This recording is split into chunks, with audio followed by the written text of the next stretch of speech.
Hello everyone, welcome to EduPort. എല്ലാവർക്കും മക്കളെ EduPort +2 commerce and humanities ചാനലിലേക്ക് സ്വാഗതം. യെസ്, അപ്പോൾ നമ്മൾ ഫസ്റ്റ് 2 ചാപ്റ്ററിലെ ഏറ്റവും കൂടുതൽ തവണ റിപ്പീറ്റ് ചെയ്ത് ചോദിച്ച ഹിസ്റ്ററിയിൽ പബ്ലിക് എക്സാമിന് ഫസ്റ്റ് 2 ചാപ്റ്ററിന് ഏറ്റവും കൂടുതൽ തവണ റിപ്പീറ്റ് ചെയ്ത് ചോദിച്ച കുറച്ച് ക്വസ്റ്റ്യൻസ് നമ്മൾ ഡിസ്കസ് ചെയ്യുന്നത്. അപ്പോൾ ഒരുപാട് ആളുകൾ കമൻറ്റ് ചോദിക്കും, സാർ ഇത് മാത്രം പഠിച്ചാൽ മതി, ഇത് മാത്രം പഠിച്ചാൽ A+ കിട്ടും, ഇത് മാത്രം പഠിച്ചാൽ ഫുൾ മാർക്ക് കിട്ടൂല. ഞാൻ പറയുന്നത് വെച്ചാൽ ഏറ്റവും കൂടുതൽ തവണ നിങ്ങളുടെ പബ്ലിക് എക്സാമിന് റിപ്പീറ്റ് ചെയ്ത് ചോദിച്ച കുറച്ച് ക്വസ്റ്റ്യൻസ് നമ്മൾ ഡിസ്കസ് ചെയ്യുന്നു. നമ്മൾ ഫുൾ ക്വസ്റ്റ്യൻസ് ഡിസ്കസ് ചെയ്ത് എന്നാടാ മുമ്പുള്ള ലൈവുകൾ, ഈ 2 ചാപ്റ്റർ ലൈവ് എന്ത് ചെയ്തിട്ടുണ്ട്, നമ്മൾ ഇന്നലെയും മിഞ്ഞാന്നൊക്കെ ആയിട്ട് എന്ത് ചെയ്തിട്ട് നമ്മൾ എടുത്തിട്ടുണ്ട് അല്ലേ. സോ ആ ലൈവുകളൊക്കെ നമ്മുടെ ചാനൽ അവൈലബിൾ ആണ്, നിങ്ങൾ എന്ത് ചെയ്യുക കാണുക. പിന്നെ ഉറപ്പായും ചോദിക്കുന്ന ഹിസ്റ്ററി 2 ചോദ്യങ്ങൾ, ഒന്ന് മാപ്പ് മാർക്കിങ്ങും ഒന്ന് ക്രോണോളജിക്കൽ ഓർഡറുമാണ്.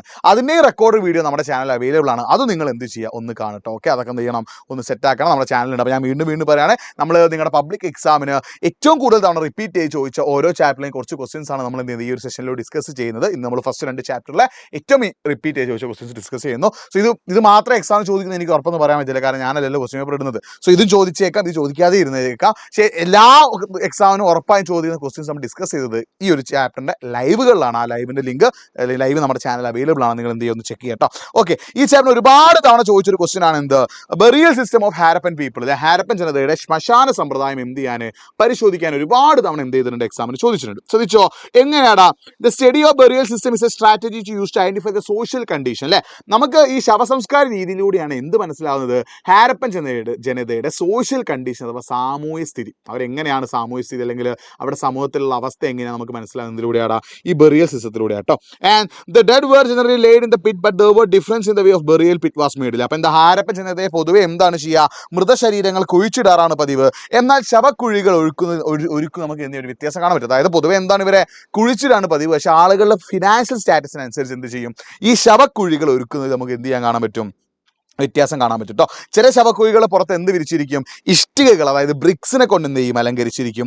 ചിലതിൽ എന്ത് ചെയ്യുന്നു, പോട്ടറി ആൻഡ് ഓർണമെന്റ്സ് അല്ലെ, ചിലതിൽ എന്തുണ്ടാവും, മൺപാത്രങ്ങൾ അതേപോലെ ആഭരണങ്ങളൊക്കെ നിറച്ചിട്ടുണ്ടാവും. അപ്പോൾ ഓരോരുടെയും സാമ്പത്തിക സ്ഥിതി അനുസരിച്ച് ഇതിലിങ്ങനെ എന്ത് ചെയ്യുന്നു, മാറ്റം നമുക്ക് കാണാൻ പറ്റും കേട്ടോ. അപ്പോൾ ഇത്രയും പോയിന്റ്സ് നിങ്ങൾ എന്ത് ചെയ്യണം, പഠിച്ച് വെക്കണം. അത് ഹാരപ്പൻ സ്ക്രിപ്റ്റ്, ഹാരപ്പൻ ലിപിയുടെ സവിശേഷതകൾ എന്ത് ചെയ്യാറുണ്ട്, എക്സാമിന് ചോദിക്കാറുണ്ട്, 3 മാർക്കിനൊക്കെ ചോദിക്കാറുണ്ട്. നോക്കി വെക്കുക, ഹാരപ്പൻ സ്ക്രിപ്റ്റിനെ കുറിച്ച് നമുക്ക് മനസ്സിലാകുന്നതിലൂടെയാണ് സീൽസ് അഥവാ മുദ്രകളിലൂടെയാണ്. ഹാരപ്പൻ സ്ക്രിപ്റ്റിനെ കുറിച്ച് നമുക്ക് മനസ്സിലാകുന്നതിലൂടെയാണ് സീൽസ് അഥവാ മുദ്രകളിലൂടെയാണ്. So it is called enigmatic script because it has not deciphered so far. ഇന്ന് നമുക്ക് എന്ത് ചെയ്യാൻ പറ്റിയിട്ടില്ല, ഹാരപ്പൻ സ്ക്രിപ്റ്റ് അഥവാ ഹാരപ്പൻ ലിപിയെ വായിച്ചെടുക്കാൻ പറ്റിയിട്ടില്ല. അതുകൊണ്ട് നമ്മൾ ഇതിനെന്ത് വിളിക്കുന്നു, ഒരു നിഗൂഢ ലിപി എന്ന് എന്ത് ചെയ്യുന്നു, വിളിക്കുന്നു. അർത്ഥം എന്താ, the script was written from right to left, right നിന്ന് ലെഫ്റ്റിലേക്ക്, വലത്ത് നിന്ന് ഇടത്തോട്ടേക്കാണ് എന്ത് ചെയ്തത്, ഈ ഒരു സ്ക്രിപ്റ്റ് ചെയ്തത്. The script was not alphabetical as it is too many signs therefore it was mainly pictographical. അപ്പോൾ എന്തല്ല, ആൽഫബറ്റിക്കൽ അല്ല, ഇതിൽ ഒരുപാട് സയൻസ് ആൻഡ് സിംബൽസ്, ഒരുപാട് ചിഹ്നങ്ങളാണുള്ളത്. അതുകൊണ്ട് നമുക്ക് എന്ത് പറയുന്നത്, പിക്ചോഗ്രഫിക് ആണ്, ഇതെന്ന ചിത്ര രൂപത്തിൽ നമുക്ക് എന്ത് ചെയ്യാൻ പറ്റും, പറയാൻ പറ്റും. The most inscriptions R short, ഒരുവിധം ഇൻസ്ക്രിപ്ഷൻസ് ഒക്കെ എന്താണ്, വളരെ ചെറുതാണ്. ഏറ്റവും നീളം കൂടിയത് എത്ര ഉണ്ട്, 26 സയൻസിൽ ഏകദേശം 26ഓളം ചിഹ്നങ്ങൾ ഉണ്ടെന്നുള്ളൊരു കാര്യം കൂടി നിങ്ങൾ എന്ത് ചെയ്യുക, മനസ്സിലാക്കി വെക്കുക കേട്ടോ. അപ്പോൾ ഇത്രയും പോയിന്റ്സ് ആണ് നിങ്ങൾ എന്ത് ചെയ്യേണ്ടത്, സ്ക്രിപ്റ്റിൽ ആഡ് ചെയ്യേണ്ടത്, വളരെ ഇമ്പോർട്ടൻ്റ് ആണ്, എക്സാമിന് പഠിച്ചു വെക്കുക കേട്ടോ. അടുത്ത എന്താടാ, explain the different agriculture technologies used by Harappans അല്ലേ. ഹാരപ്പൻകാർ ഉപയോഗിച്ചിരുന്ന വിവിധ കാർഷിക സാങ്കേതിക വിദ്യകൾ എന്ത് ചെയ്യാൻ, വിശദീകരിക്കാനാണ് ഇവിടെ ചോദ്യം ചോദിച്ചത്. അപ്പോൾ നിങ്ങൾ എന്ത് ചെയ്യണം, ഹാരപ്പൻസിന്റെ മെയിൻ ഒക്യുപ്പേഷൻ എന്ന് പറഞ്ഞാൽ എന്തായിരുന്നു, അഗ്രികൾച്ചർ ആയിരുന്നു. പക്ഷേ അവരെന്താണ് കറക്റ്റായിട്ട് ഉപയോഗിച്ചത് നമുക്ക് ഇപ്പോൾ എന്തില്ല, ഒരു ഐഡിയ ഇല്ല. പക്ഷെ അവരെന്താണ്, പ്ലഫ് ആൻഡ് ഓക്സൺ ഇല്ല, കാളയെയും കലപ്പയും, നില മുഴുവാനായിട്ട് എന്ത് ചെയ്യാണ്, കാളയെയും കലപ്പയെയും ഉപയോഗിച്ചുള്ള തെളിവ് നമുക്ക് എന്ത് ചെയ്തിട്ടുണ്ട്, ലഭിച്ചിട്ടുണ്ട് അല്ലേ. And terracotta models of plough have been found in the site of Cholistan and Banawali അല്ലേ. ചോലിസ്ഥാൻ ബനാവലി എന്ത് ചെയ്തിട്ടുണ്ട്, കളിമണ്ണ് കൊണ്ടുള്ള പ്ലഫിന്റെ മോഡൽ നമുക്ക് എന്ത് ചെയ്തിട്ടുണ്ട്, ലഭിച്ചിട്ടുണ്ട് അല്ലേ. അത് മാത്രമല്ല, evidence of ploughed field was found it Kalibangan in Rajasthan. അവൻ ഉഴുതുമറിച്ച നിലത്തിന്റെ ഒരു തെളിവ് നമുക്ക് എവിടെ നിന്ന് ലഭിച്ചിട്ടുണ്ട്, കാലിബംഗ് ലഭിച്ചിട്ടുണ്ട്.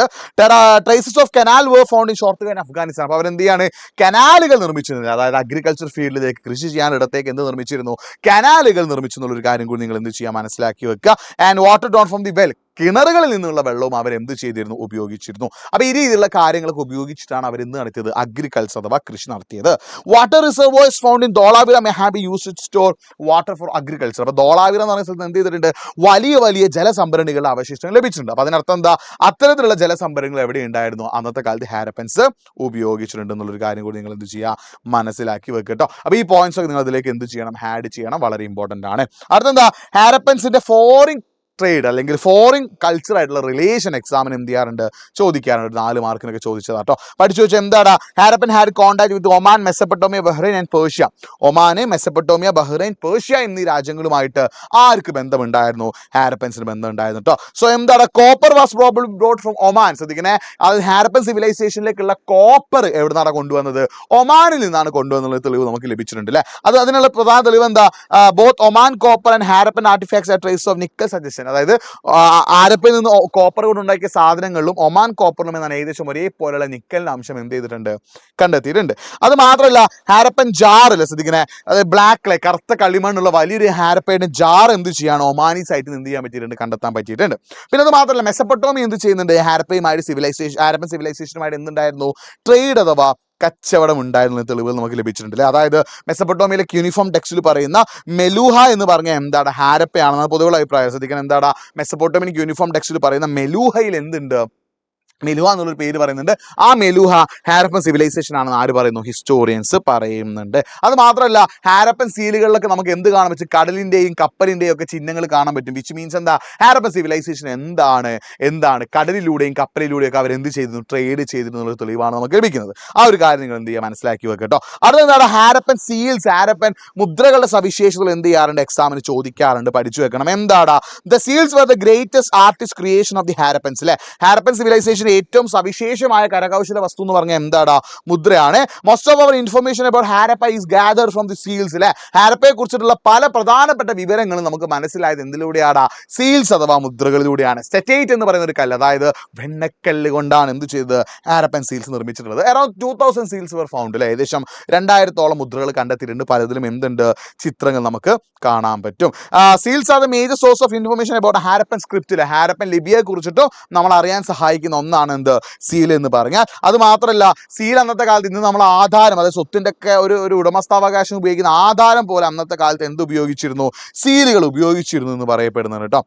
എന്താ, ലോങ് ഡിസ്റ്റൻസ് ട്രേഡ്, വിദേശ രാജ്യങ്ങളുമായുള്ള കച്ചവടം ചെയ്യുമ്പോഴൊക്കെ എന്ത് ഉപയോഗിച്ചിരുന്നു, സീലുകൾ ഉപയോഗിച്ചിട്ടുണ്ട് എന്നുള്ളൊരു കാര്യം കൂടി എന്ത് ചെയ്യുക, മനസ്സിലാക്കുക. അപ്പൊ സീലുകളുടെ ഈ ഒരു പ്രത്യേകത നിങ്ങൾ എന്ത് ചെയ്യണം, മനസ്സിലാക്കി വെക്കണം. രക്ഷകളായിട്ടും ആരാധനയുടെ ഭാഗമായിട്ട് അവർ എന്ത് ഉപയോഗിച്ചിരുന്നു, സീലുകൾ ഉപയോഗിച്ചിരുന്നു. അടുത്തെന്താടാ, ഹാരപ്പൻ സിവിലൈസേഷന്റെ വെയിറ്റ് ആൻഡ് മെഷേഴ്സ് എക്സാമിന് ചോദിക്കാറുണ്ട്, അളവും തൂക്കവും ശ്രദ്ധിച്ചു വെക്കണം. എന്താടാ, പലതരത്തിലുള്ള, അതായത് ചെർട്ട് എന്ന് പറയുന്ന ഒരു കല്ലാണ് അവർ എന്ത് ചെയ്യുന്നത്, പൊതുവെ അളവ് തൂക്കാനായിട്ട് ഉപയോഗിച്ചിരുന്നത്. ശ്രദ്ധിക്കണം, ചെർട്ട് എന്ന് പറയുന്ന ഒരു ക്യൂബിക്കൽ ഷേപ്പിലുള്ള, ക്യൂബിന്റെ ഷേപ്പിലുള്ള ഒരു കല്ല് ഉപയോഗിച്ചിട്ടാണ് അവർ എന്ത് ചെയ്തിരുന്നത്, അളവ് തൂക്കം കറക്റ്റ് ആയിട്ട് ഉൾപ്പെടുത്തുന്നത്. പിന്നെ ചെറിയ, അതായത് 2ന്റെ കൂടി 2, 4, 6, 8, 10, 2, 4, 6, 2 കൂടി വെച്ചാൽ മൾട്ടിപ്പിൾസ് അല്ലേ, അതായത് ബൈനറീസ് അല്ലെ.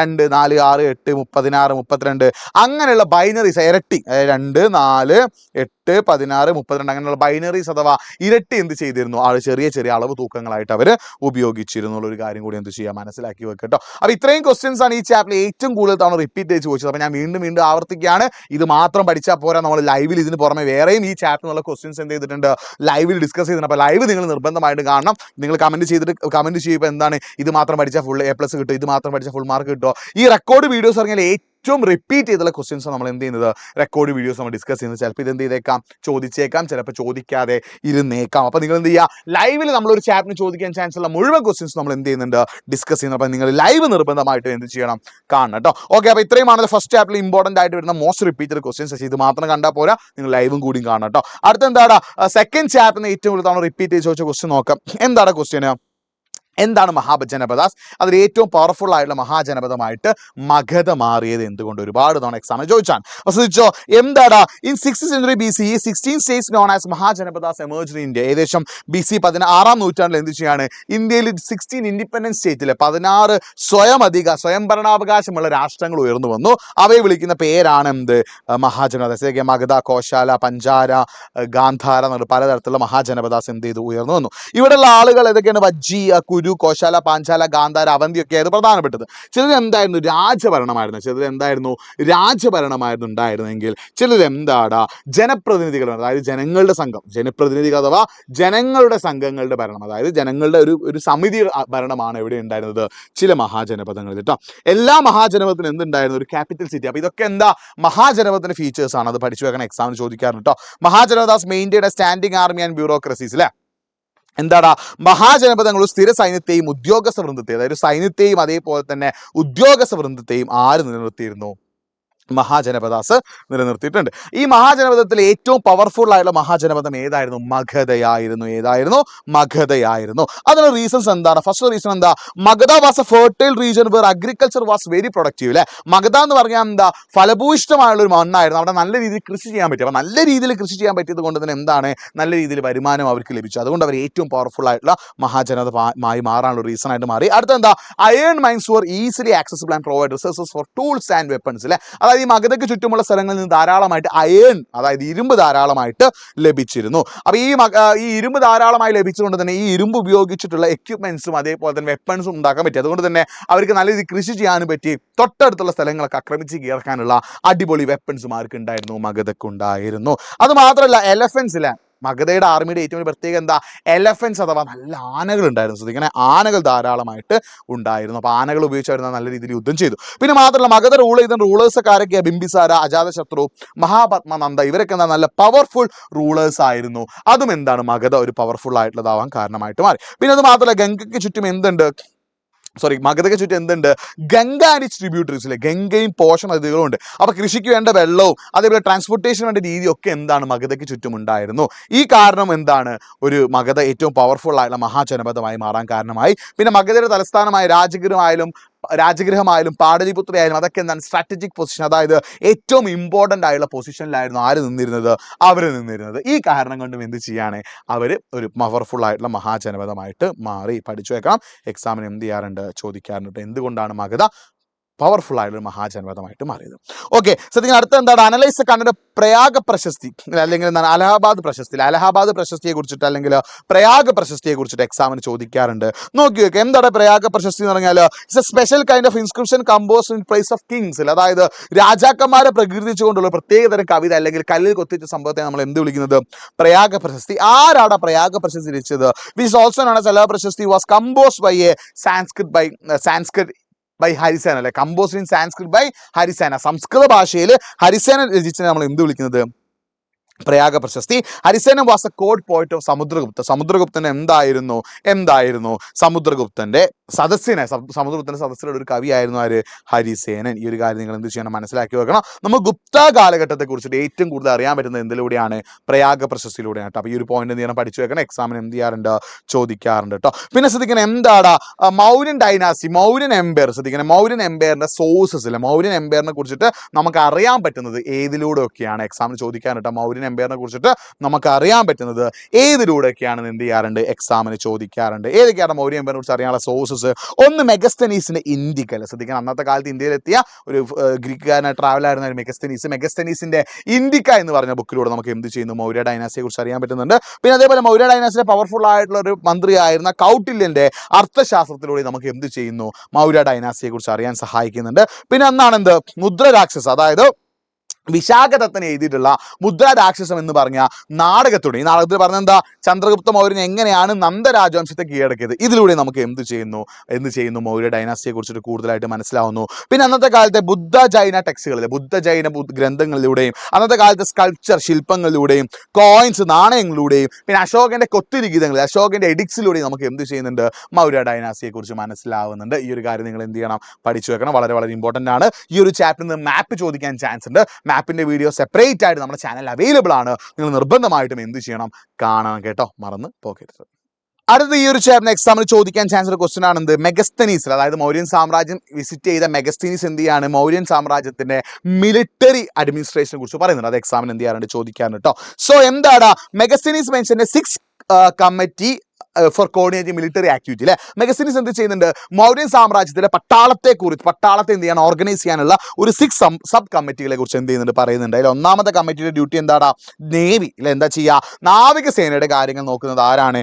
ഒന്നാമത്തെ കമ്മിറ്റിയാണ്. രണ്ടാമത്തെ കമ്മിറ്റി എന്താണ്? ട്രാൻസ്പോർട്ട് ആൻഡ് പ്രൊവിഷൻസിൽ എന്താണ്? ഗതാഗതത്തിന്റെയും ഭക്ഷണത്തിന്റെയും കാര്യങ്ങൾ നോക്കിയത് ആരാണ്? സെക്കൻഡ് കമ്മിറ്റിയാണ്. തേർഡ് കമ്മിറ്റിയുടെ ഡ്യൂട്ടി എന്താണ്? Food soldiers. അല്ലെ, കാലാൾപ്പട, അതായത് കാലാൾപ്പടയുടെ കാര്യം നോക്കിയത് ആരാണ്?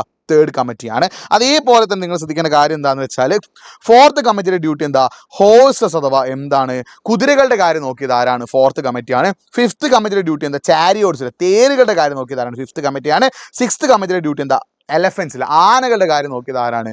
സിക്സ്ത് കമ്മിറ്റിയാണ്. അപ്പൊ ഇതൊക്കെ എന്താണ്? ഈ ചാപ്റ്ററിന് വളരെ ഇമ്പോർട്ടൻ്റ് ആയിട്ട് ചോദിച്ചിട്ടുള്ള ക്വസ്റ്റ്യൻസ് ആണ്. ഇതൊക്കെ നിങ്ങൾ കറക്റ്റ് ആയിട്ട് എന്ത് ചെയ്യണം? എഴുതണം കേട്ടോ, ശ്രദ്ധിക്കണേ. ഇതൊക്കെ നിങ്ങൾ കറക്റ്റായിട്ട് എന്ത് ചെയ്യണം, എഴുതണം. എക്സാമിന് എന്ത് ചെയ്യാറുണ്ട്, ചോദിക്കാറുണ്ട്. വളരെ വളരെ ഇമ്പോർട്ടൻ്റ് ആണ്. എക്സാമിന് എന്ത് ചെയ്യാറുണ്ട്, ചോദിക്കാറുണ്ട്. സോ ഞാൻ പറഞ്ഞു ഇത് മാത്രം പഠിച്ചാൽ പോലെ, ഇത് മാത്രം പഠിച്ചാലൊന്നും ഫുൾ മാർക്ക് A+ ഉറപ്പിക്കാൻ പറ്റൂല.